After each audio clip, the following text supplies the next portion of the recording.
Hello student, स्वागत करता हूं मैं आप लोगों का आराध्या इंस्टीट्यूट में। कल हम लोग कक्षा 10th का प्रश्नावली 8.2 का क्वेश्चन नंबर 2 का क्वेश्चन नंबर 3 तक देख चुके थे। आज हम लोग क्वेश्चन नंबर 2 का क्वेश्चन नंबर 4 से देखने जा रहे हैं। ये क्वेश्चन बोल रहा है 2 tan 30 degree by 1 minus tan square 30 degree बराबर है। यहाँ पर ऑप्शन दिया हुआ है, ए में है cos 60 डिग्री, बी में है sin 60 डिग्री, सी में है tan 60 डिग्री और डी में है sin 30 डिग्री।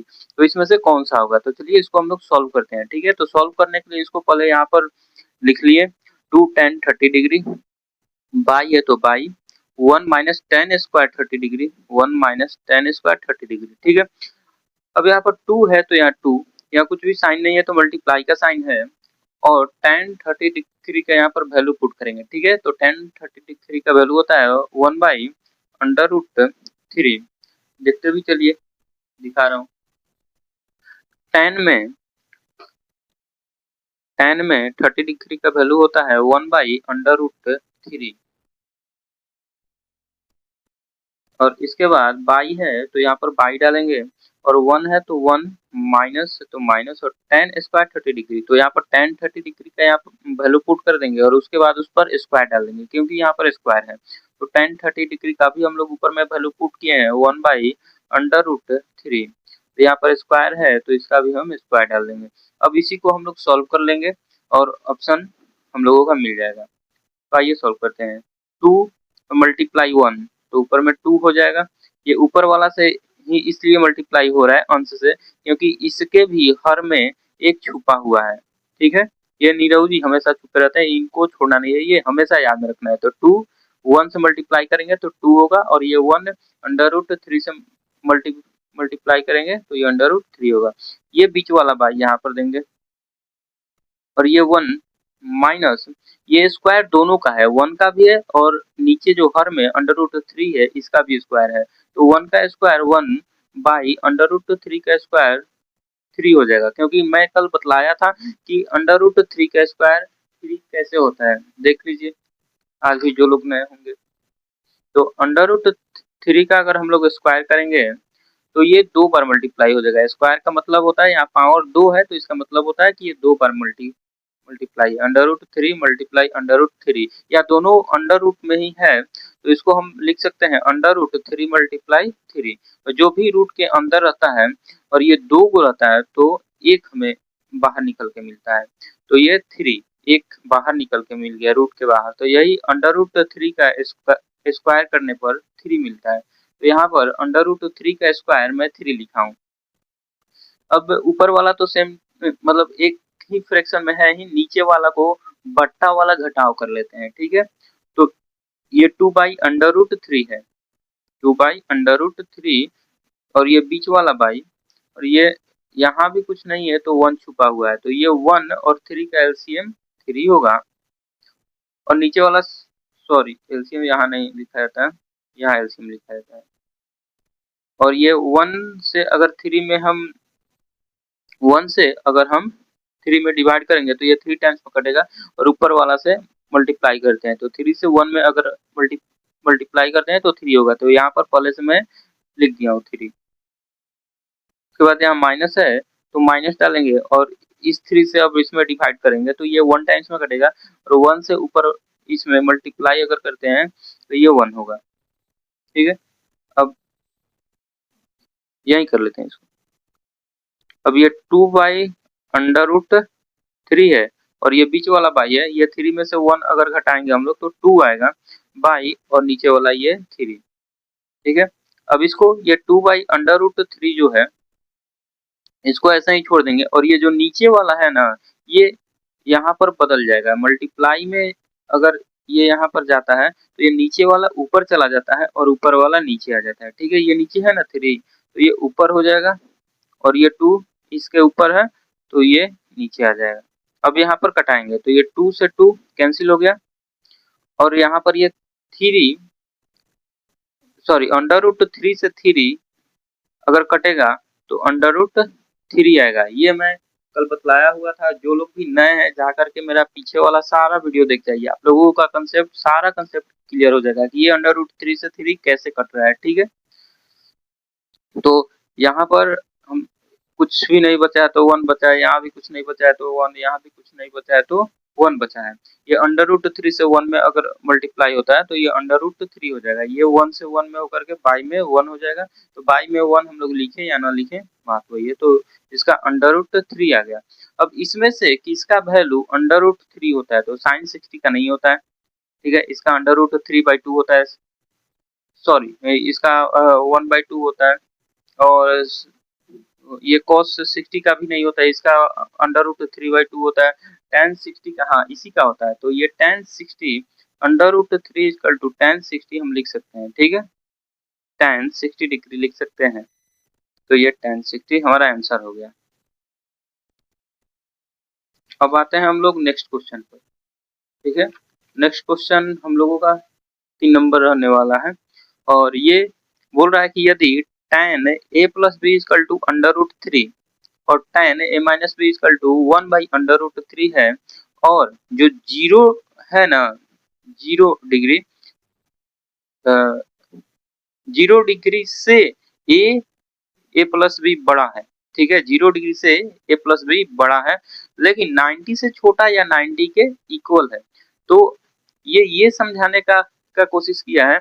ये जो एंगल है ये ऐड करने पर ये 0 डिग्री से तो बड़ा है लेकिन 90 से या तो छोटा है या 90 के इक्वल है, ठीक है। ये वाला, ठीक है ना। और ए बी से बड़ा है तो ए और बी का वैल्यू हम लोगों को फाइंड करना है, ठीक है। तो यहाँ पर जो दिया हुआ है उसी दोनों को लेते हैं। तो पहले दिया हुआ है tan a plus B equal to under root 3। तो यहाँ पर ले रहे हैं tan a plus B equal to under root 3। अब हम लोग ये जानते हैं कि अंडर रूट 3 किसका वैल्यू है। अंडर रूट 3 ये किसका वैल्यू है, tan वाला में। तो इधर वाला सेम टू सेम लिख देते हैं, tan a plus B equal ये अंडर रूट 3 tan वाला में किसका वैल्यू है तो ये tan 60 का वैल्यू है, ठीक है। दिखा दे रहा हूँ 1 मिनट। तो ये tan वाला में अंडर रूट 3 किसका वैल्यू है 60 का। तो लिख सकते हैं कि अंडर रूट 3 इक्वल tan 60। वही मैं लिखा हूँ अंडर रूट 3 के जगह पर tan 60। यहाँ पर मैं ब्रैकेट में लिख दे रहा हूँ क्योंकि tan 60 का वैल्यू अंडर रूट 3 होता है, ठीक है। अब यहाँ पर अगर हम लोग देखेंगे तो ये दोनों इक्वल है, tan a plus B equal है tan 60 के, ठीक है। तो ये यहाँ पर 60 डिग्री है तो यहाँ भी 60 डिग्री होगा तब भी तो ये दोनों आपस में इक्वल होंगे। तो हम लिख सकते हैं कि a प्लस बी जो है यह 60 डिग्री के इक्वल है, ठीक है। तो यहाँ लिख रहे हैं a plus B equal 60 degree. ये इक्वेशन फर्स्ट ले लेते हैं। अब इससे एक इक्वेशन मिल गया। अब इससे इसी तरह से एक इक्वेशन बना लेंगे इससे। तो इसको यहाँ पर लिखते हैं tan a minus B equal 1/√3। ये जो दिया हुआ है उसी को मैं यहाँ पर लिखा हूँ, ठीक है। इसको अब यहाँ भी इसको सेम टू सेम मैं लिख ले रहा हूँ tan a minus B equal हम लोग जानते हैं कि 1/√3 1/√3 जो है tan में किसका वैल्यू होता है, tan में किसका वैल्यू होता है। तो tan में जल्दी बताइए किसका वैल्यू होता है।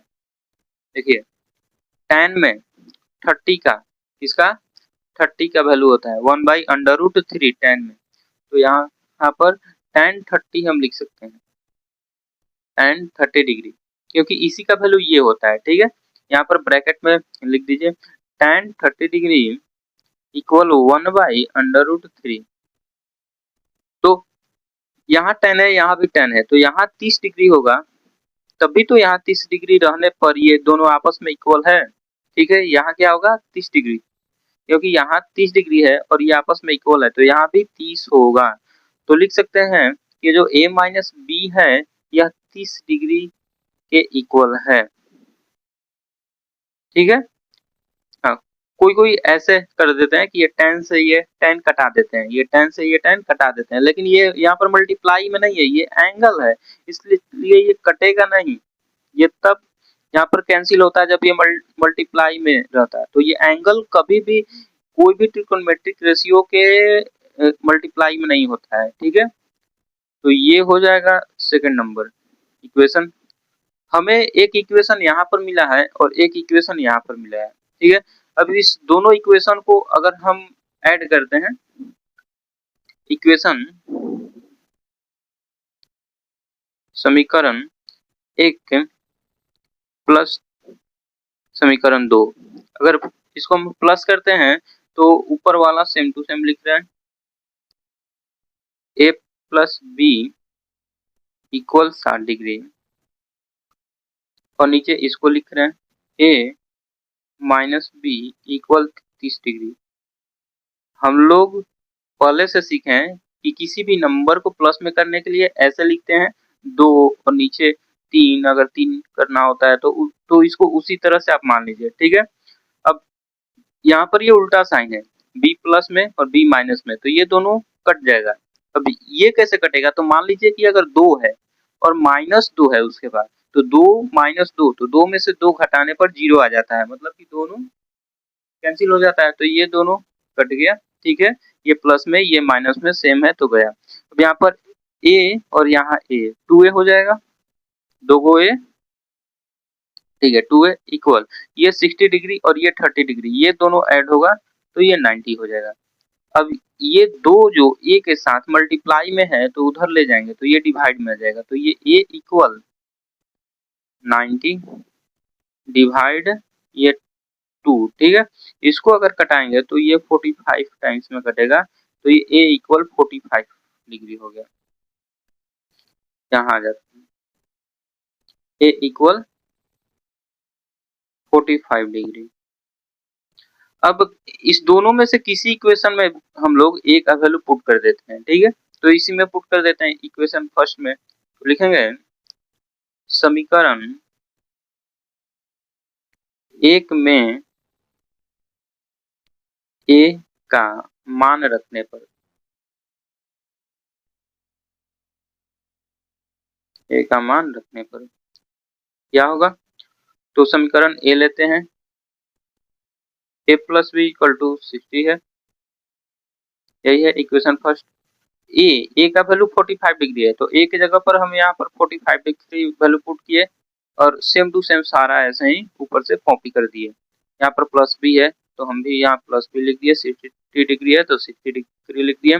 उसके बाद यहाँ सिर्फ b को हम रखेंगे क्योंकि b का हमें वैल्यू अभी निकालना है, a का वैल्यू हमें ऊपर यहाँ पर मिल चुका है, ठीक है। b का वैल्यू निकालना है तो b को ही लेफ्ट साइड में रखेंगे और ये जो 45 डिग्री है इसको 60 डिग्री के तरफ ले जा रहे हैं, ठीक है। तो यहाँ पर b है तो b को सेम टू सेम, यहाँ पर 45 डिग्री का साइन प्लस है, यहाँ पर साइन प्लस है, ठीक है। कुछ भी साइन नहीं है तो छुपा हुआ रहता है प्लस, उधर जाएगा तो माइनस हो जाएगा, लेकिन 60 प्लस है तो 60 लिख दिए और ये इधर माइनस मिला दिए 45। अब ये b इक्वल 60 डिग्री में से 45 डिग्री को अगर हम लोग घटाएंगे तो कितना मिलेगा, तो ये 10 हो जाएगा। 10 में से 5 अगर घटता है तो 5, ठीक है। ये 5 बच गया क्योंकि एक इसमें से ले लिए थे और 5 में से 4 गया 1, तो b आ गया 15 डिग्री, ठीक है। तो a 45 डिग्री और b 15 डिग्री, और बोल भी रहा था कि a और b का मान ज्ञात कीजिए, a और b का मान ज्ञात कीजिए। तो हमें a का यहाँ पर मिल गया और b का यहाँ मिल गया, तो ये भी क्वेश्चन हो गया हम लोगों का, ठीक है। तो 3 नंबर क्वेश्चन भी हम लोग बहुत अच्छा से समझ लिए। जिसको भी दिक्कत होगा मेरे टेलीग्राम चैनल पर मैसेज कर सकते हैं आप, या फिर कमेंट में भी मैसेज कर सकते हैं। अब हम लोग अगला क्वेश्चन नंबर 4 को देखते हैं। ये बोल रहा है कि बताइए कि निम्नलिखित में से कौन कौन सत्य है या असत्य है, कारण सहित अपने उत्तर का पुष्टि दीजिए। कारण भी बतलाना है, सत्य सत्य तो बतलाना ही है, ठीक है। पहला क्वेश्चन है sine a plus B equal to sine a plus sine B, ठीक है। ये बतला देखना है कि ये इसके इक्वल है या नहीं है। तो इसके लिए हम लोग a के लिए कोई एंगल मान लेते हैं और b के लिए कोई एंगल मान लेते हैं, ठीक है। तो यहाँ पर माना कि a इक्वल मान लीजिए 30 डिग्री तथा b इक्वल 60 डिग्री मान लीजिए, ठीक है। और इसी को लेकर के इसमें पहले पुट कर देते हैं, इसका जो वैल्यू आएगा, और फिर इसको लेंगे और इसमें पुट करेंगे और इसका कुछ वैल्यू आएगा, देखेंगे कि दोनों इक्वल है या नहीं है। अगर दोनों इक्वल आएगा तो फिर सत्य है हमारा, अगर दोनों इक्वल नहीं आएगा तो असत्य है। ठीक है, आप दूसरा भी एंगल का कोई वैल्यू ले सकते हैं। तो यहाँ पर साइन के लिए ले रहे हैं एलएचएस, पहले एलएचएस में साइन ए प्लस बी है, साइन ए प्लस बी है इक्वल साइन, यहाँ पर ए है तो ए 30 डिग्री है, 30 degree plus B 60 degree, B 60 degree equal sine 30 और 60 90 होता है। तो साइन 90 डिग्री, हम लोग जानते हैं साइन 90 डिग्री का वैल्यू कितना होता है, 1 होता है। साइन 90 डिग्री का वैल्यू 1 होता है, साइन 90 डिग्री का वैल्यू 1 होता है। ठीक है, 1 आ गया एलएचएस का मान। अब यहाँ पर आरएचएस लेते हैं, आरएचएस, आरएचएस में हमारा साइन ए प्लस बी है, साइन ए प्लस साइन बी है।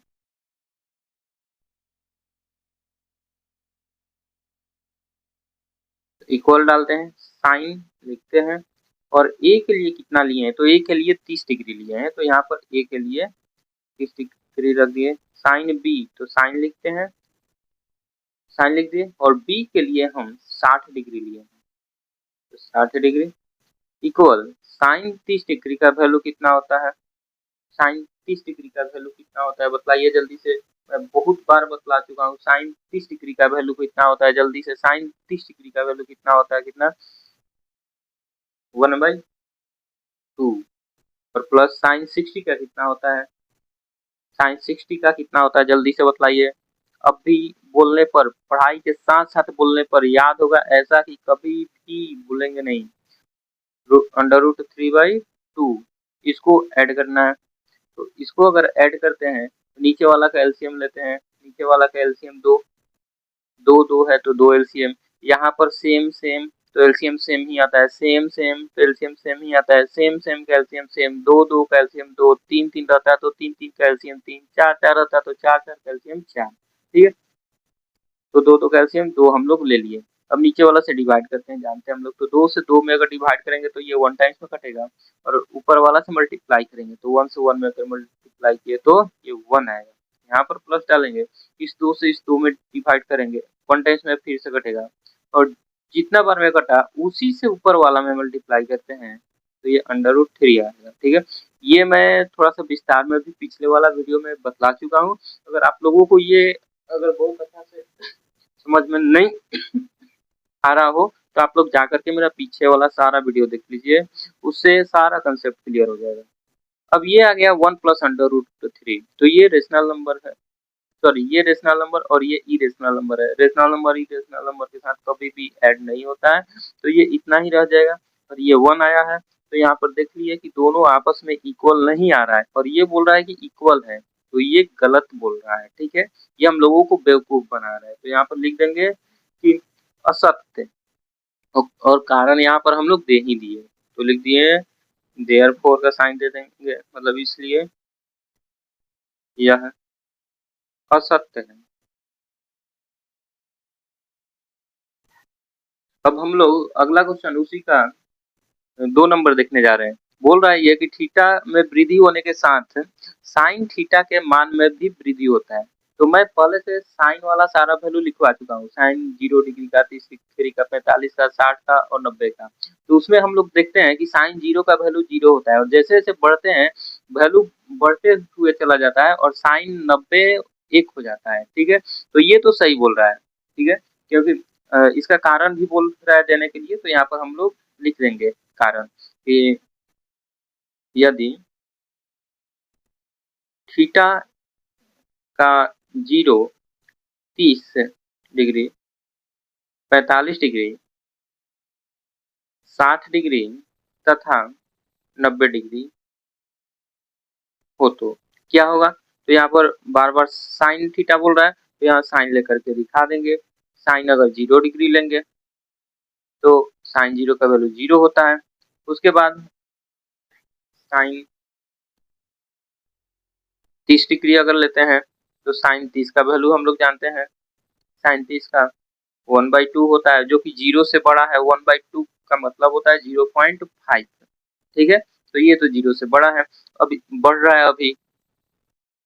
इसके बाद साइन 45 लेंगे, साइन 45 डिग्री।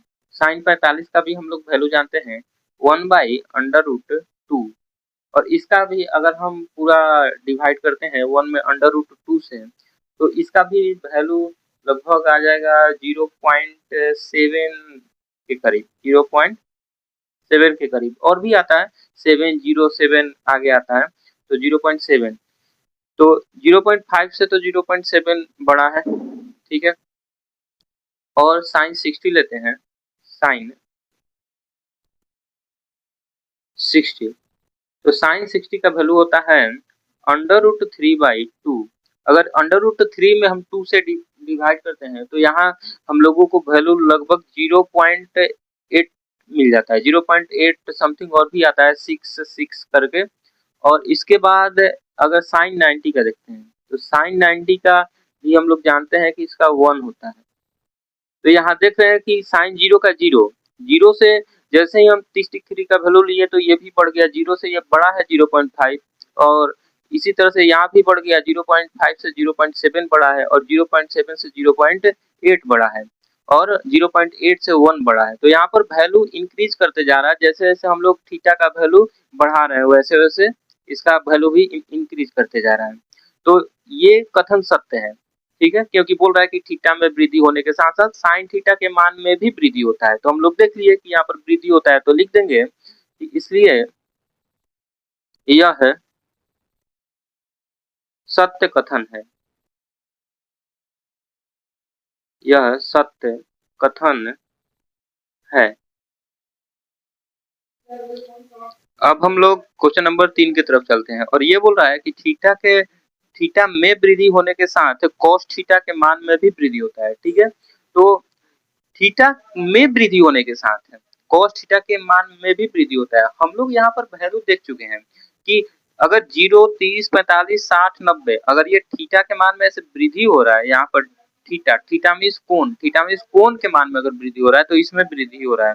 ये तो देख लिए थे, यहाँ 1 है, यहाँ पर 0, ये कम होते होते होते 0 चला जा रहा है। तो ये तो कथन बिल्कुल गलत है, ये असत्य कथन है। ठीक है, तो यहाँ पर हम लोग इसको थोड़ा सा लिख देते हैं, इसका कारण का पुष्टि कर देते हैं। तो कुछ नहीं करना है, थीटा यही वाला सेम टू सेम ना होता है, इसमें साइन वाला कॉस में होता है। तो आइए यहाँ भी लेते हैं थीटा का वैल्यू। यदि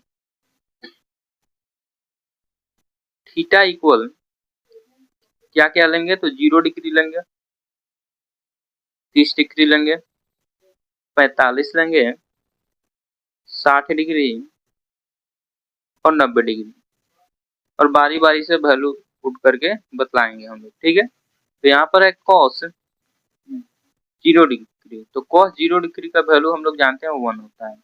इसके बाद कॉस 30 डिग्री का हम लोग जानते हैं, कॉस 30 डिग्री का वैल्यू √3/2 होता है। और √3/2 का हम लोग जानते हैं कि इसको अगर इससे हम डिवाइड करेंगे तो ये 0.87 समथिंग आएगा, सॉरी 0.866 ऐसे आएगा, तो 0.8 में लिख दिया।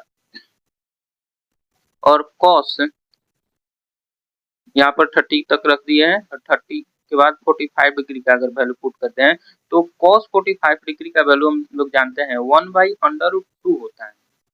और इसके बाद cos 60 का वैल्यू, cos अगर 60 का वैल्यू लेते हैं, तो cos 60 का हम लोग जानते हैं 1/2 होता है। 1/2 का मतलब 0.5 होता है। ठीक है, ये अगर ये 1/√2 है, अगर इसको हम लोग डिवाइड करेंगे 1 में √2 से, तो 0.7 आता है। यहाँ पर ऊपर हम लोग डिवाइड किए हैं, 0.7 आता है।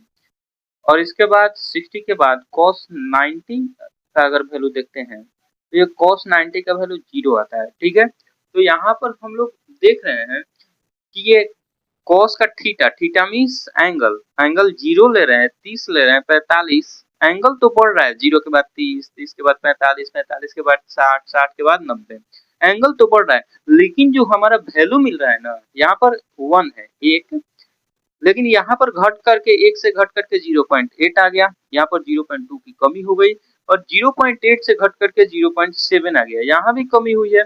और यहाँ भी घटा है 0.7 से 0.5 हो गया, 0.5 तो यहाँ तो 0 हो गया, तो ये घट रहा है, न कि इसके मान में वृद्धि हो रही है, वृद्धि नहीं हो रहा है, कमी हो रहा है, तो ये कथन असत्य है। ठीक है, लिख देंगे, इसलिए यह कथन असत्य है, यह कथन असत्य है। ठीक है, अब आते हैं अगला क्वेश्चन। अगला क्वेश्चन बोल रहा है कि थीटा के सभी मानों पर साइन थीटा इक्वल होता है कॉस थीटा के। बोल रहा है कि थीटा के सभी मानों पर इक्वल होता है, लेकिन हम लोग जानते हैं कि साइन थीटा और कॉस थीटा दोनों एक ही एंगल के लिए इक्वल होता है, और सिर्फ 45 के लिए। मैं दिखा रहा हूँ, अभी दिखा रहा हूँ। कॉस का थीटा, थीटा मीन्स कोण, 45 डिग्री अगर ले रहे हैं तब इसका 1/√2, और साइन में भी 45 पर ही 1/√2 होता है, और किसी में भी इक्वल नहीं होता है, इसी में सिर्फ दोनों का वैल्यू इक्वल होता है। सिर्फ एक थीटा के लिए, थीटा मीन्स कोण, एक ही कोण के लिए सिर्फ 45 डिग्री के लिए इक्वल होता है 1/√2, इस दोनों में 1/√2 1/√2। लेकिन ये बोल रहा है कि सभी मानों के लिए, सभी मानों में 0 डिग्री में भी इक्वल होता है, ये बोल रहा है 30 डिग्री में भी इक्वल होता है, बोल रहा है कि 60 में भी इक्वल होता है। नहीं, ये तो गलत बोल रहा है। ठीक है, तो यहाँ पर कारण बतलाना है, तो हम लोग यहाँ कारण लिख देंगे, लिखेंगे कि केवल sine 45 degree equal cos 45 degree होता है, होता है।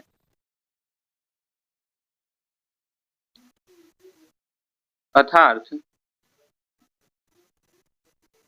केवल लगा दिए, मतलब कि केवल यही इक्वल होता है और दूसरा कोई नहीं, अर्थात थीटा के सभी मान के लिए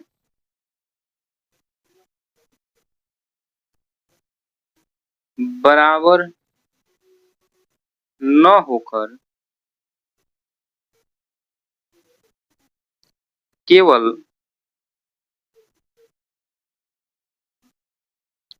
थीटा इक्वल 45 डिग्री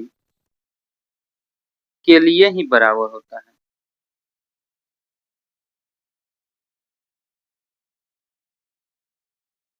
के लिए ही बराबर होता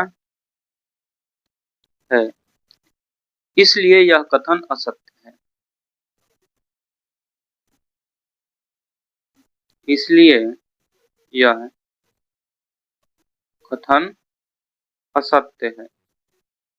ठीक है, उम्मीद कर रहा हूँ कि बहुत अच्छे से समझ में आ रहा होगा, और अगर न समझ में आ रहा है जिसको, तो कमेंट कर सकते हैं, मैं उनको स्पेशल से एक वीडियो उनके टेलीग्राम या व्हाट्सएप नंबर जो भी देंगे उस पर मैं सेंड कर दूंगा, डीपली और डीपली अच्छे से समझा करके। अब आते हैं नेक्स्ट क्वेश्चन, क्वेश्चन नंबर 5 की तरफ। ठीक है, ये क्वेश्चन बोल रहा है ए इक्वल 0 डिग्री पर कॉट ए परिभाषित नहीं है, ए इक्वल 0 डिग्री पर कॉट ए परिभाषित नहीं है बोल रहा है, और हम लोग पहले से वैल्यू पढ़ चुके हैं, कॉट थीटा 0 डिग्री कॉट का अपरिभाषित है, मतलब अपरिभाषित है, और ये बोल रहा है कि परिभाषित नहीं है, तो परिभाषित नहीं है बोले या अपरिभाषित है बोले, दोनों का मतलब एक ही है। परिभाषित नहीं है बोले या अपरिभाषित है, दोनों का मतलब एक ही है। तो इसका हमें कारण भी बतलाना है। ठीक है, तो कारण बतलाने के लिए हमें चलना पड़ेगा कॉट थीटा का बेसिक फार्मूला पर। कॉट थीटा का फार्मूला होता है, कॉट थीटा का फार्मूला होता है cos theta by sine theta. यहाँ पर ए है तो ए ले लेते हैं, थीटा की जगह पर कॉस ए बाई साइन ए। ठीक है, तो ये फार्मूला होता है। मैं फार्मूला का पार्ट 2 वाला वीडियो में बहुत अच्छे से इसको समझाया हूँ, तो जो लोग नहीं देखे हैं जा करके देख सकते हैं। तो कॉट ए इक्वल होता है कॉस ए बाई साइन ए। तो कॉस ए का 0 डिग्री के लिए कितना वैल्यू होता है, क्योंकि 0 डिग्री चाहिए, ए के लिए 0 डिग्री, ए के लिए 0 डिग्री, तो लिखते हैं कॉस 0 डिग्री बटा साइन 0 डिग्री इक्वल, तो कॉस 0 का वैल्यू आप लोग जानते हैं कि 1 होता है, तो ऊपर 1 cos 0 डिग्री की जगह 1, और sin 0 डिग्री का वैल्यू आप लोग जानते हैं कि 0 होता है। ठीक है, और मैं पहले से बतला चुका हूँ कि किसी के भी हर में अगर 0 आ जाए तो वो अपरिभाषित होता है, अनडिफाइंड होता है। तो ये अपरिभाषित, अपरिभाषित। और अपरिभाषित का मतलब ही होता है कि परिभाषित नहीं है, परिभाषित नहीं है। और यही बोल भी रहा था कि 0 डिग्री पर cot A परिभाषित नहीं है, तो ये सत्य है, तो लिख देंगे देयरफॉर सत्य है। तो मैं बहुत ही अच्छा से इसको कोशिश किया हूँ सारा कारण दे देकर समझाने के लिए। तो यहीं पर 8.2 प्रश्नावली 8.2 खत्म होता है। बहुत ही डीपली समझा करके मैं खत्म किया हूँ। तो मिलते हैं नेक्स्ट वीडियो में।